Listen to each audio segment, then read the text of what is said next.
ভাবো তো, যদি হঠাৎ তোমাকে বলা হয় আল্লাহ সুবহানাহু ওয়া তাআলা তোমার নাম ধরে ফেরেশতাদের সামনে গর্ব করছে, তুমি কি বিশ্বাস করবে? আসসালামু আলাইকুম প্রিয় সুধী, কেমন আছেন সবাই? আশা করি আল্লাহর রহমতে সকলেই ভালো আছেন।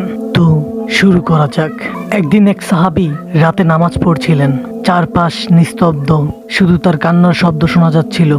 তিনি এত আন্তরিকভাবে দোয়া করছিলেন যে আকাশ থেকে এক ফেরেশতা নেমে এলো। ফেরেশতা রাসূল সাল্লাল্লাহু আলাইহি সাল্লামকে এসে বললেন, হে আল্লাহর রাসূল, অমুক বান্দার নামাজ আর কান্না দেখে আল্লাহ খুশি হয়েছেন আর ফেরেশতাদের সামনে তার নাম ঘোষণা করেছেন। রাসূল সাল্লাল্লাহু আলাইহি সাল্লাম সাহাবীকে ডাকলেন আর তাকে জানালেন এই সুসংবাদ। সাহাবী শুনে এতটাই ভেঙে পড়লেন যে কান্না থামাতে পারলেন না। দেখুন, আল্লাহ তাআলা কারো দুনিয়ার সম্পদ বা পথ মর্যাদা দেখে খুশি হন না। তিনি খুশি হন শুধু আমাদের আন্তরিক কান্না, তওবা আর ভালোবাসা দেখে। ভালো থাকবেন সবাই। ভালো লাগলে চ্যানেলটিকে সাবস্ক্রাইব করে সাথেই থাকবেন। আসসালামু আলাইকুম ওয়া রাহমাতুল্লাহি ওয়া বারাকাতুহু।